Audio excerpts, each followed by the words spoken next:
Di malam hari lagi terang langit, bintang-bintang kelihatan, gemerlapan.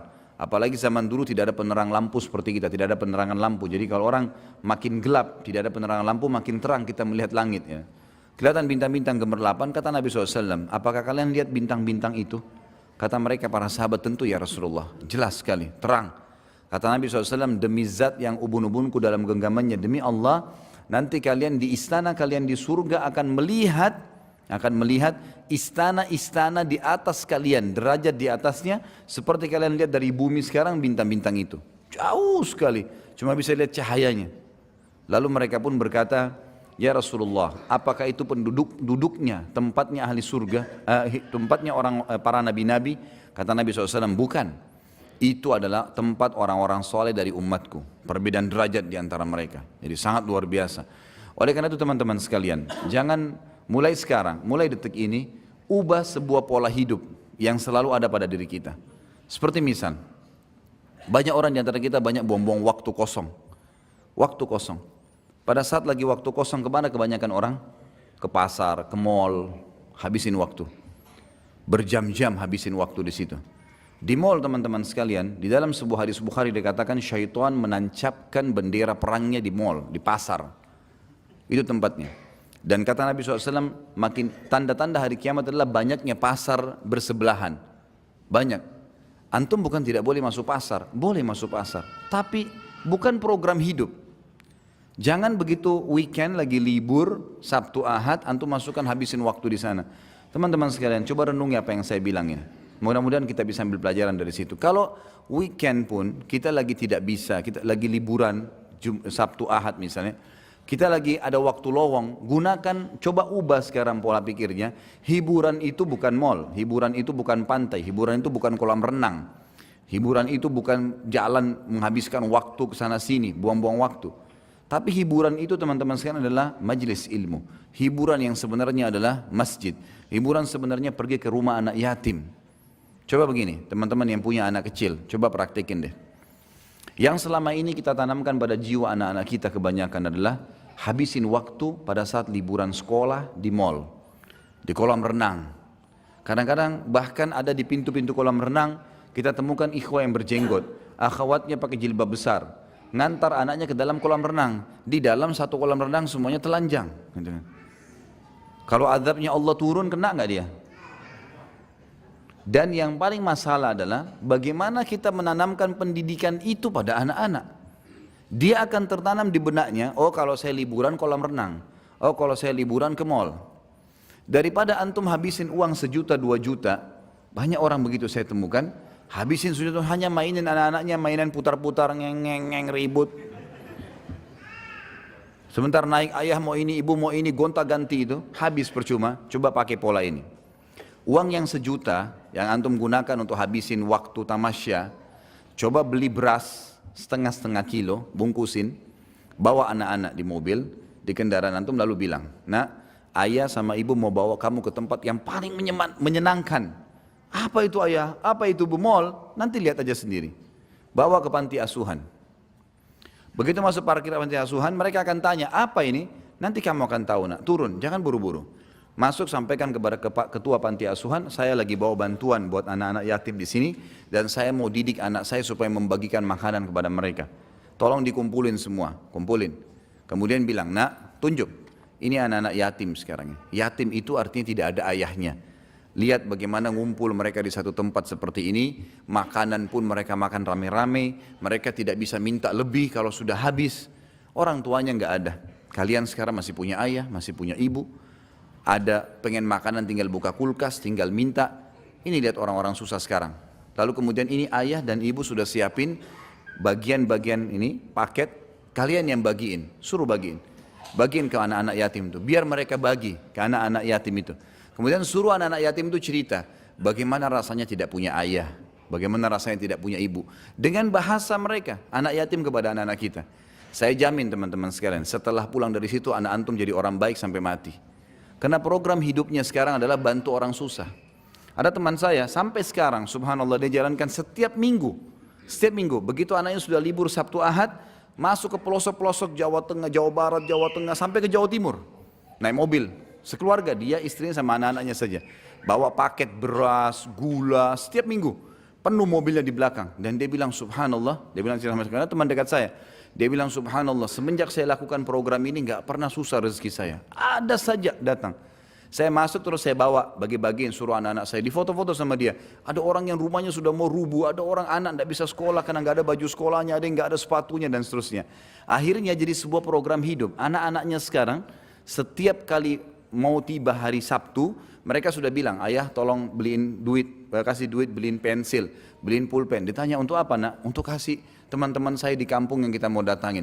Setiap minggu dia pindah-pindah kampung tuh.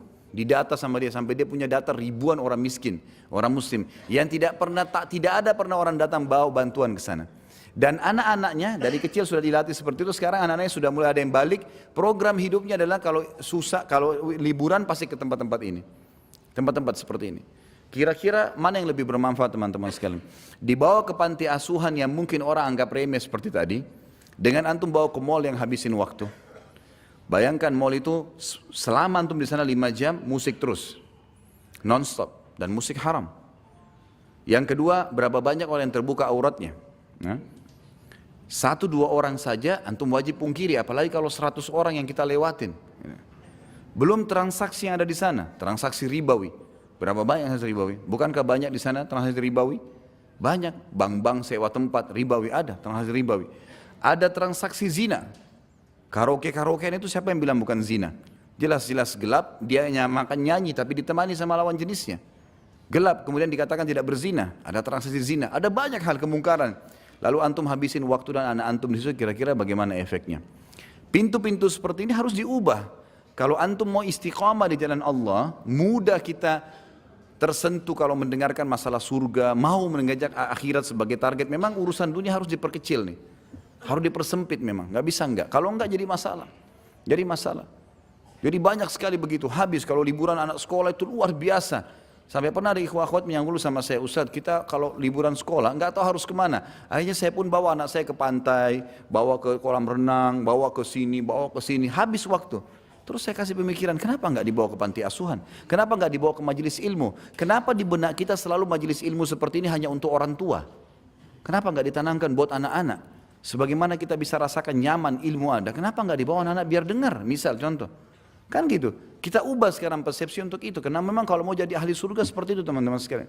Emang harus betul-betul menyempitkan urusan yang bisa membuat kita lalai dari surga. Bahkan bahaya dekat dengan neraka. Contoh saja program sederhana. Saya kadang-kadang kalau ke masjid saya bawa anak-anak saya. Kadang-kadang anak perempuan saya pun ikut. Pada saat masuk masjid ada celengan, saya kasih duit. Ini nak, masukin ke sana. Mereka kasih, untuk apa abati? Dipanggil saya abati. Abati itu ayah sayang gitu.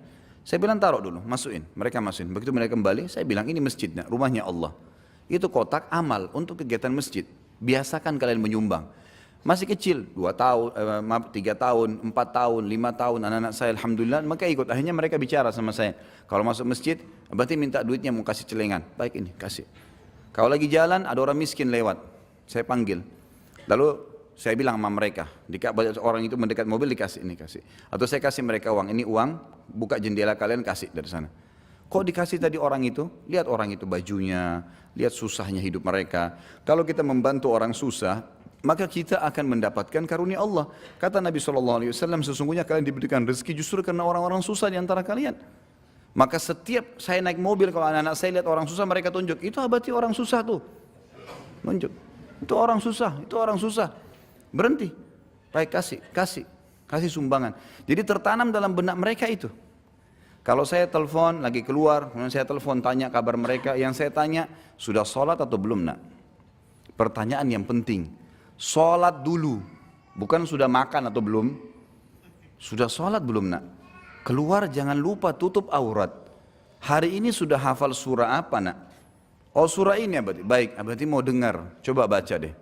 Baca, mereka semangat karena orang tuanya selalu tanya. Jadi itu yang kita hidupkan dalam suasana mereka. Kalau ini antum sedang mencetak kader-kader Rabbani. Ini yang dekat dengan Allah SWT dan ini menjadi aset amal jariah. Daripada kita buang-buang waktu, kita sendiri buang waktu, anak istri juga buang waktu, nggak ada gunanya, nggak ada manfaatnya. Saya bicarakan dengan istri saya, kalau sesuatu yang penting mendesak baru masuk ke mall, kalau tidak jangan. Kalau darurat sekali baru. Bukan tidak boleh ya, tapi kalau darurat. Tapi kalau tidak, untuk apa habisin waktu? Seperti nanti kalau Ramadan tiba, ada orang habisin waktu. Dari pagi sampai tunggu buka puasa. Kenapa ini? Ada orang tidur dari pagi sampai menjelang buka puasa, cuma bangun sholat tidur lagi. Ini puasanya cuma setengah jam. Menjelang buka puasa baru bangun. Apa ini teman-teman sekalian? Di zaman Nabi SAW orang kalau lagi puasa jihad. Perang Badar di musim Ramadan. Ramadan pertama mereka tidak buka puasa padahal musafir gitu kan. Berperang dalam kondisi puasa. Jadi memang harus kita membentuk pribadi-pribadi yang menuju ke surga memang. Sehingga hawa nafsu dunia ini akan ditinggalkan. Karena kalau tidak kita berbahaya, kita akan terbawa. Manusia lemah. Manusia lemah. Orang kalau nonton film Hollywood, Bollywood 1 jam, 2 jam pasti enak. Nggak mungkin nggak enak. Orang yang dipanggil, yang didatangkan artis yang hebat. Laki-lakinya pintar action, perempuannya pintar action, semua gagah, semua cantik, lalu dinonton. Pastilah enak, tapi masalahnya merusak hati, gitu kan? Merusak. Sulit kita mau bangun sholat malam setelah tonton film-film begini, nggak bisa. Tapi kalau kita memang mengaji, memang taklim, memang larinya ke ibadah, maka akan terbentuk. Dan teman-teman sekalian, jangan pernah malu dengan perkataan orang. Ada judul ceramah yang saya susun, judulnya Iya, Ini Aku Sekarang. Emang harus begitu. Kita punya masa lalu pasti ada yang salah, tidak ada manusia yang sempurna. Nabi Adam alaihissalam lihat malaikat sujud depan matanya, tapi berbuat dosa. Cuma orang mukmin buat dosa, tahu salah tidak diulangin, itu yang benar. Bukan dia sudah tahu salah lalu diulangin, ini berbahaya, gitu kan? Ini sudah masuk dalam perbuatan mungkar yang berbahaya, bisa jadi istidraj, bisa sampai pada tingkatan azabnya Allah di situ. Nabi Musa alaihissalam pernah buat salah, Nabi Yunus alaihissalam pernah buat salah, gitu kan? Mereka punya berbuat salah. Umar bin Khattab adalah orang yang paling benci Islam sebelum Islam. Kita tidak lihat masa lalunya, yang dilihat masa sekarangnya, gitu kan? Akhirnya setelah dia masuk Islam, dia orang yang paling tegas terhadap orang kafir.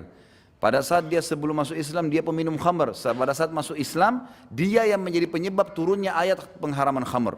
Tiap hari berdoa, ya Allah haramkan minuman ini buat kami, haramkan buat kami. Padahal kemarin pecandu besar. Orang lihat masa sekarang. Sebelum masa jahiliyah bergaul sama wanita. Setelah masuk Islam, Umar bin Khattab yang menjadi penyebab turunnya ayat-ayat hijab. Turunnya ayat hijab justru karena Umar bin Khattab berdoa, ya Allah tutup aurat wanita kami, tutup aurat wanita kami, selalu sampai turun ayat hijab. Dan ada 13 ayat yang turun, semuanya berhubungan dengan permintaan Umar bin Khattab kepada Allah Subhanahu Wa Taala. Jadi memang masa lalu gak dilihat teman-teman sekalian. Kalau ada teman-teman yang lihat kita kena berubah penampilan, karena orang kalau lebih dekat kepada akhirat memang berubah tuh.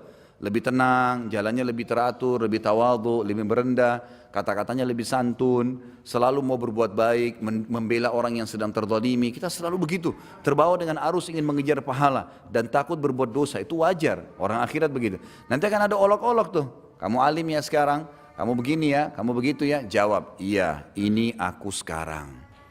Dulu ya dulu. Bahkan sampai separah apapun, seorang wanita pernah pelacur misalnya, atau seorang laki-laki memang pernah juga ngelacur, istilahnya sudah nakal sekali luar biasa, terus sekarang dapat hidayah taubat, tetap sama jawabannya, iya ini aku sekarang. Dulu kamu begitu ya, dulu juga kamu begitu, iya memang dulu, sekarang ini aku. Saya bertobat kepada Allah, mudah-mudahan Allah maafkan, itu yang penting. Jadi jangan pernah malu melihat perubahan-perubahan atau terjadi perubahan itu pada diri kita. Ini penting ya, sempitkan semua jalan-jalan menuju ke neraka, buka semua pintu menuju ke surga dengan program-program hidup yang positif ke surga, dan tinggalkan semua program negatif dalam neraka.